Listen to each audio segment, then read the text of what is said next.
Destination de rêve, croisière d'exception, aventure polaire. Bienvenue dans Au-delà de l'horizon, le podcast qui vous emmène là où le voyage commence vraiment. Une production Aéria Voyage.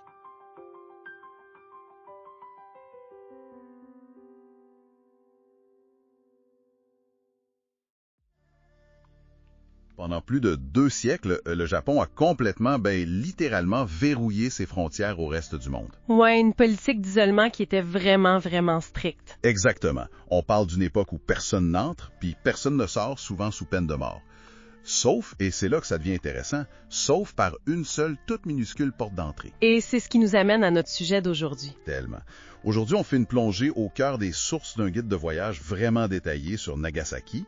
Et c'est une destination qui présente un paradoxe complètement fascinant, mettons. Ah, le contraste est frappant, ouais. C'est ça, parce qu'on a affaire à la ville qui est probablement la plus internationale, la plus cosmopolite du Japon, une ville façonnée par des siècles de brassage culturel. Puis pourtant, la vaste majorité des voyageurs internationaux l'ignorent complètement. C'est un décalage massif, pour vrai. Quand on analyse l'itinéraire classique de quelqu'un qui visite le Japon pour la première ou la deuxième fois, Nagasaki est super souvent laissé de côté. Les gens préfèrent les grands incontournables, c'est comme Tokyo, Kyoto, Osaka.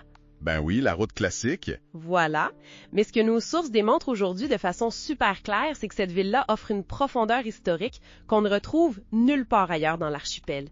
Par contre, et c'est super important, pour apprécier ce qu'elle a à offrir, il faut vraiment changer d'approche. C'est-à-dire? On n'est pas du tout dans une logique de cocher des attractions sur une liste le plus vite possible. C'est pas une course. L'exploration de Nagasaki, ça demande un rythme posé. Ça récompense la curiosité plutôt que l'efficacité. C'est une excellente façon de le formuler. C'est l'analogie qui me vient en tête. C'est comme un excellent film d'auteur indépendant. Ah oui? Ouais. C'est le genre de film que tout le monde ignore par aller voir le gros succès du box-office avec des explosions. Mais le film indépendant, au final, c'est lui qui marque l'esprit bien plus profondément, qui reste avec nous des années plus tard. C'est exactement ça. Et pour comprendre cette ambiance unique qu'on trouve dans la ville aujourd'hui, nos sources nous ramènent directement à la période de l'isolement. La fameuse porte entrouverte. Oui, c'est ça. Mais concrètement, comment on gère une ouverture sur le monde quand le reste du pays est, mettons, barricadé à double tour? C'est la grande question, je veux dire, on peut pas juste laisser des marchands étrangers se promener librement dans les rues si on veut garder un contrôle absolu sur la population. Et la solution que le shogunat a trouvée au 17e siècle, elle était extrêmement radicale. Ils ont littéralement fait construire une île artificielle dans la baie de Nagasaki. Juste pour eux? Juste pour eux. Ça s'appelait Dejima. C'était un minuscule bout de terre en forme d'éventail.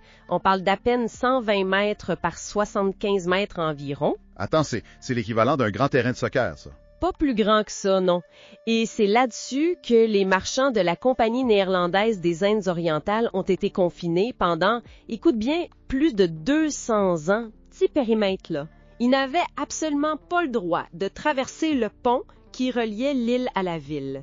Et, de l'autre côté, les citoyens japonais ordinaires n'avaient pas le droit d'y entrer non plus. C'est fou quand on y pense, passer des années de sa vie coincé sur un terrain de soccer essentiellement à attendre les bateaux. Nos notes mentionnent que le quartier a été méticuleusement reconstitué récemment puis que de marcher là-bas, ça donne vraiment la mesure de cet isolement-là. C'est une visite incontournable, oui. Mais il y a une ironie là-dedans que je ne saisis pas complètement. On a cette île prison, ultra stricte, qui agit un peu comme un sas de décompression, pour empêcher la fameuse contagion culturelle étrangère. Ouais. Comment est-ce que ce sas de décompression-là a pu, au final, être la graine qui a transformé Nagasaki en la ville la plus ouverte du pays? Ça semble complètement contre-intuitif. C'est parce que l'isolement n'était jamais hermétique à 100%. Il y a toujours des failles. Le sas laissait passer des choses, mais au compte-gouttes. OK, je vois. Pour que le commerce fonctionne, ça prenait des traducteurs japonais, des officiels, des fournisseurs locaux. Ces gens-là entrent en contact régulier avec les Néerlandais. Et au fil des décennies, cette interaction ultra contrôlée a permis l'introduction de connaissances scientifiques, la médecine occidentale, la botanique, puis même l'art européen. C'est ce qu'ils appelaient les études hollandaises, c'est ça? Exactement. Plutôt que de subir un choc culturel brutal d'un coup, Nagasaki a infusé lentement.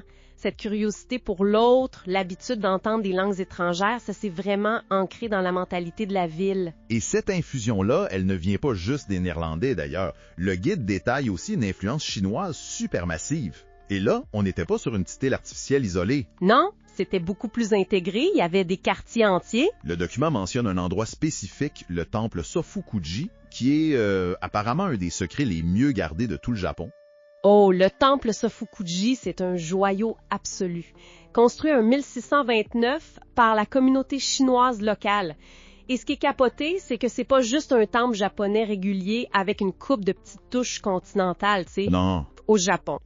Il y a même certains de ces bâtiments qui ont été préfabriqués en Chine puis qui ont été amenés par bateau pour être assemblés sur place à Nagasaki. Comme un gros meuble Ikea historique. Ah ouais, exactement, mais version 17e siècle.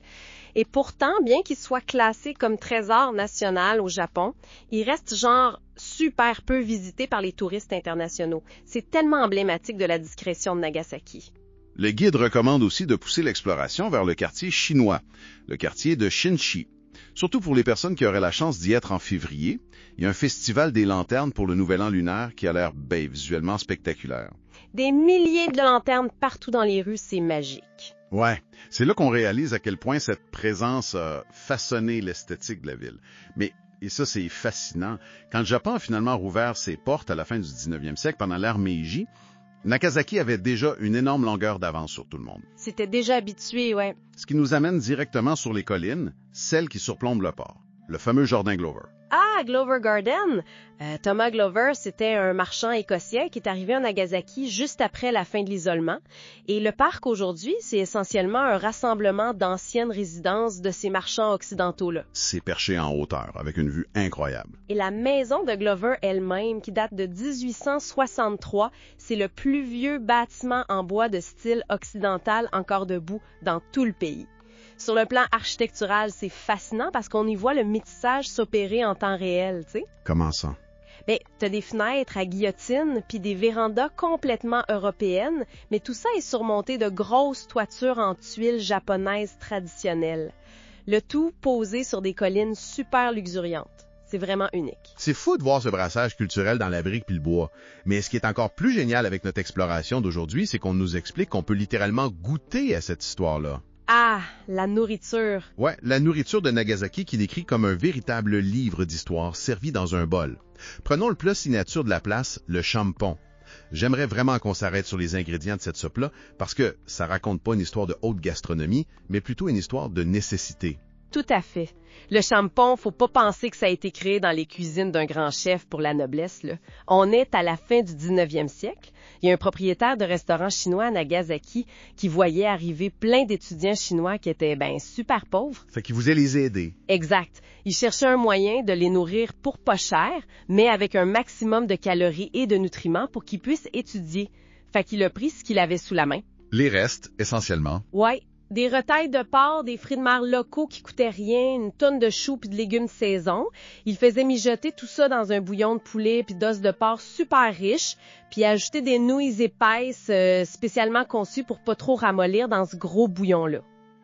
C'est carrément un plat de survie étudiante qui a viré au phénomène culturel à l'échelle de la ville. C'est en plein sûr. Le document parle aussi de son plat cousin, le saraudon, où tu as des garnitures super similaires, mais servies sur un nid de nouilles frites, vraiment croustillantes. Mais là où je trouve que la gastronomie locale devient franchement hallucinante, c'est du côté des desserts. Je sais où tu t'en vas avec ça. Castella. Le texte y consacre tout un segment. Et pour moi, c'est ni plus ni moins qu'un véritable fossile culinaire vivant. Un fossile culinaire, c'est une super bonne image. Le castella, pour les gens qui connaissent pas, c'est un gâteau éponge très dense, très moelleux, avec une petite croûte supérieure qui est légèrement caramélisée.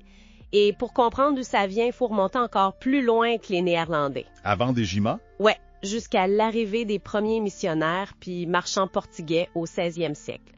À cette époque-là, le sucre, c'est une denrée extrêmement rare, super précieuse au Japon, et les Portugais ont amené cette recette de pão de Castella, le pain de Castille. Et ce qui me fascine le plus là-dedans, c'est que la recette a été littéralement figée dans le temps. Tu sais, en Europe, la pâtisserie a évolué, on s'est mis à ajouter du beurre, de la crème, on a développé des techniques modernes. C'est ça, la pâtisserie française a pris le dessus. Exact. Mais à Nagasaki, les artisans ont conservé la méthode d'origine du 16e siècle. Des œufs, du sucre, du sirop de malt, de la farine. Et 0 produit laitier. Aucun beurre. C'est cuit super lentement en plus. Ouais, dans des cadres en bois spéciaux pour bien garder l'humidité. Et les boulangeries traditionnelles de Nagasaki font ça de la même manière depuis 400 ans. C'est malade!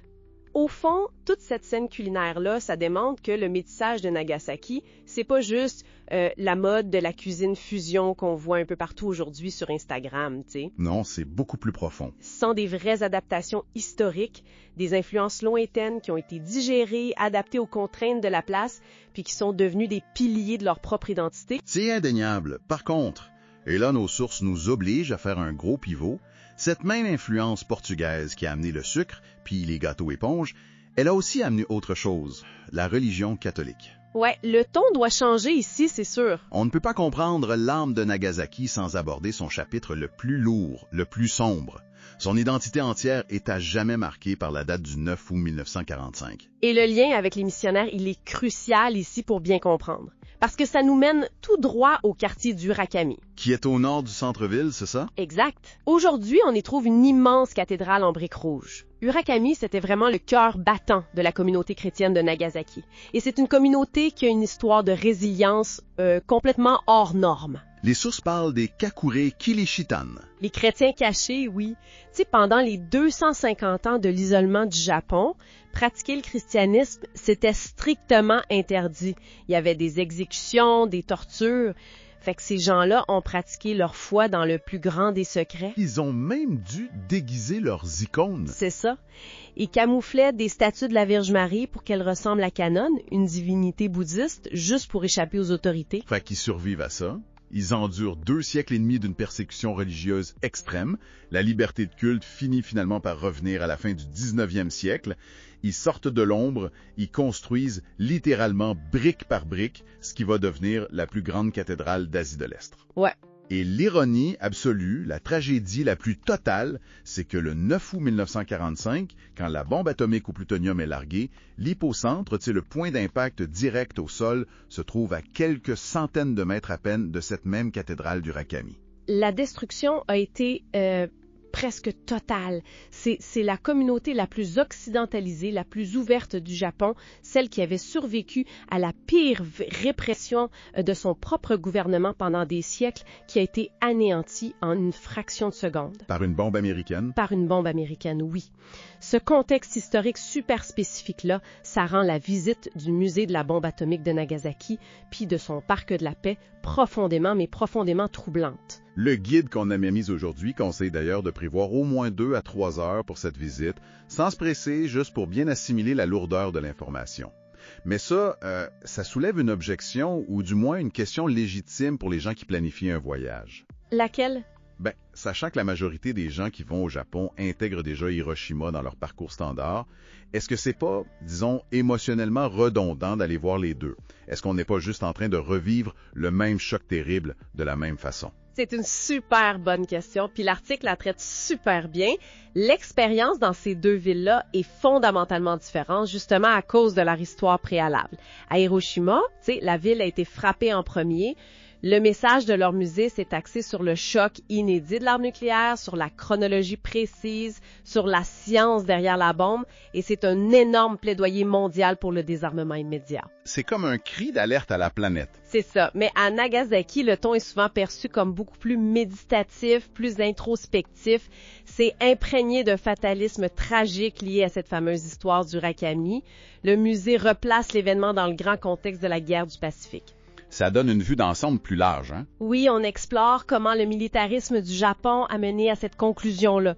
Fait que visiter les deux, c'est pas du tout une répétition. C'est vraiment la clé pour acquérir une compréhension complète.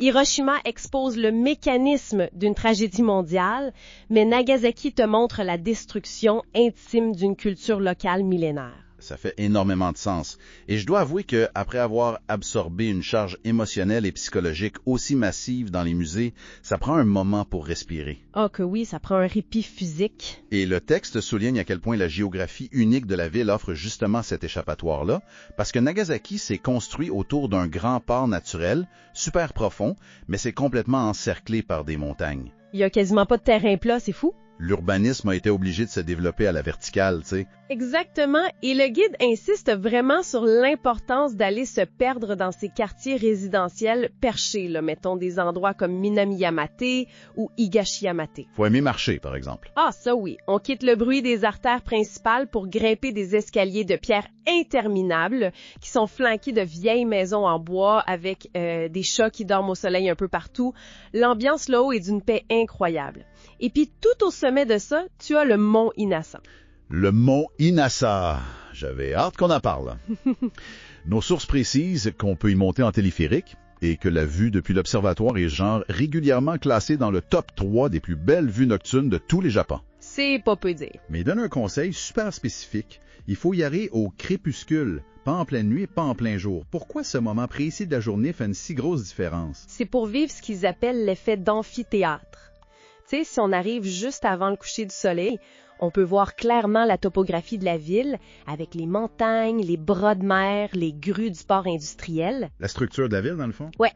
Et au fur et à mesure que la lumière naturelle baisse, il y a des millions de petites lumières artificielles dans les maisons à flanc de montagne qui commencent à s'allumer une par une, du niveau de l'eau jusqu'au sommet des collines. C'est magique. La ville semble littéralement pulser de vie. C'est tellement beau comme image. Et c'est justement là que le contraste que font nos sources devient complètement vertigineux. D'un côté, on a cette vue spectaculaire depuis le mont Inasa, une ville ultra vibrante qui s'illumine. Et de l'autre, au niveau de la mer, on a l'autre grande excursion proposée par le guide. L'île de Ashima. Ashima, oui, ou Gunkanjima, comme elle est souvent appelée. Il y a des photos de cet endroit-là dans notre dossier, puis c'est un choc visuel total. On dirait littéralement un vaisseau fantôme géant, un béton massif qui a échoué au beau milieu de l'océan. Qu'est-ce qui s'est passé à cet endroit-là, Ève? L'histoire de Gunkanjima, on dirait que c'est tiré d'un film de science-fiction dystopique. Le nom Gunkanjima, d'ailleurs, ça veut dire l'île cuirassée, parce que de loin, avec ses gros murs de soutènement puis ses immeubles, la silhouette de l'île ressemble trait pour trait à un navire de guerre japonais. OK, le nom fait du sens. Ouais. À la fin du 19e siècle, le conglomérat Mitsubishi a trouvé un énorme filon de charbon sous-marin juste en dessous. Et pour l'exploiter à plein régime et soutenir l'industrialisation du pays, ils ont transformé ce petit bout de récif en une forteresse minière tout en béton. Mais c'est comment les gens vivaient là-dessus qui est le plus déstabilisant. On parle d'une surface habitable qui fait à peine 6 hectares. C'est minuscule. Minuscule, puis pourtant, dans les années 50, il y a près de 5000 personnes qui y vivaient. Les sources disent que c'est la plus haute densité de population jamais enregistrée dans l'histoire de l'humanité, genre 9 fois la densité de Tokyo d'aujourd'hui. C'est difficile à concevoir. Comment on fait rentrer des milliers de mineurs et leurs familles complètes sur un si petit bout de rocher au milieu de la mer? La seule option, c'était de construire vers le haut dans une promiscuité extrême.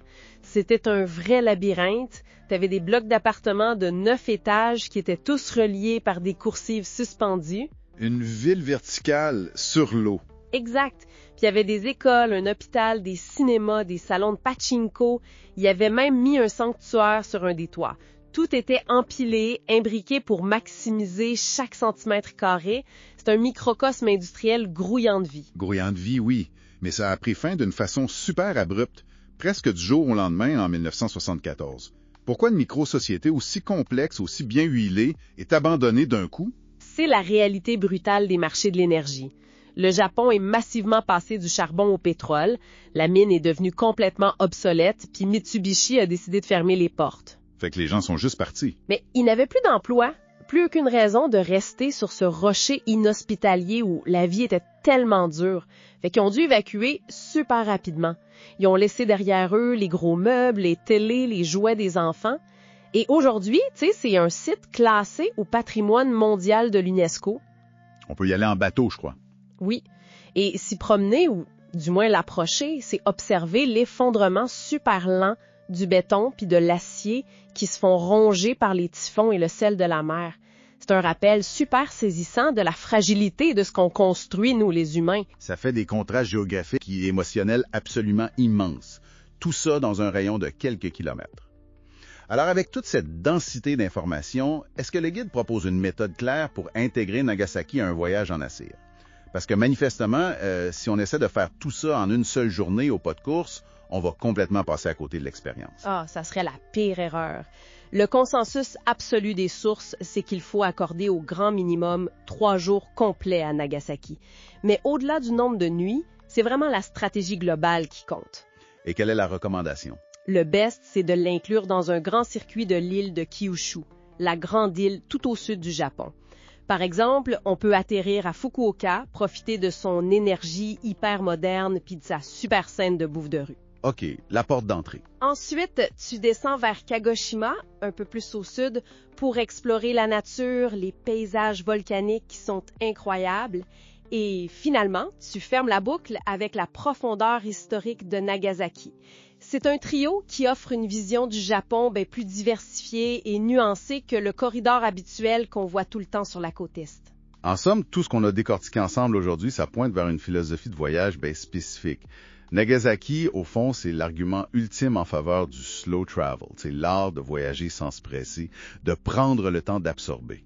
100% d'accord. C'est une ville qui exige un certain effort de notre part, que ce soit physique pour monter ses centaines d'escaliers ou mental pour digérer l'histoire hyper complexe de ses musées. Ou même juste l'effort de s'asseoir dans un vieux café en bois en haut d'une colline pour regarder les bateaux arriver dans le port, exactement comme les gens le font depuis des siècles. C'est très bien résumé, là. C'est pas une ville qui crie pour attirer l'attention des foules avec des attraits tape à l'œil. Elle se dévoile seulement à ceux qui prennent la peine de ralentir, de s'y arrêter vraiment et de lire entre les lignes de ces vieux bâtiments et de ces ruelles. Et ça m'amène à une réflexion que je trouve super pertinente par rapport à la façon dont on consomme le voyage aujourd'hui. Si on réalise que les lieux les plus enrichissants sont parfois ceux qui murmurent au lieu de crier, quelles autres destinations incroyablement profondes, complexes et chargées de sens on est-on collectivement en train d'ignorer, tout simplement parce qu'elles n'ont pas une esthétique virale pour les réseaux sociaux ou qu'elles demandent juste un peu trop d'efforts pour être comprises? C'est une excellente question. Oui. C'est de quoi revoir complètement notre manière d'explorer le monde. En tout cas, ça donne le goût de faire ses valises. Merci beaucoup pour cette analyse hyper approfondie de nos sources. Mais ça m'a fait super plaisir d'explorer ça. À la prochaine! Vous venez d'écouter Au-delà de l'horizon, une production Aéria Voyage.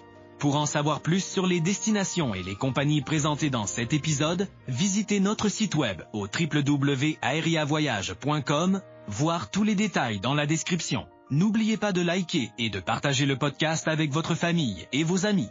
Abonnez-vous à la chaîne pour être certain de ne rien manquer. À très bientôt.